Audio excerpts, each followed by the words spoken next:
Alright.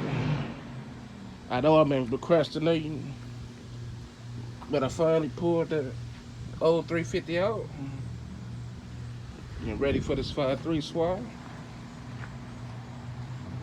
Oh, it was a nice, cool day today, so I decided to pull it out, man.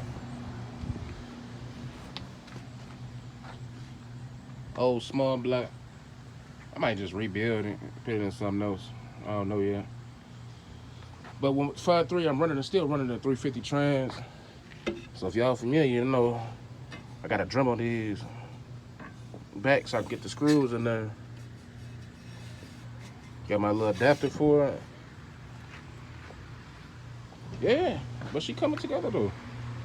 I'll take the AC box out and put a little delete box in there. I ain't running heat anyways. I just think it look cooler with the AC delete on there.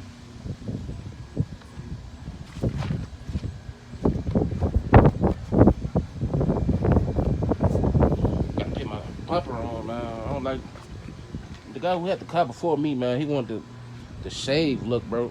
I don't like that at all. So I'm gonna take that off, put my the regular bumper back on. But hey, we getting there. We getting there.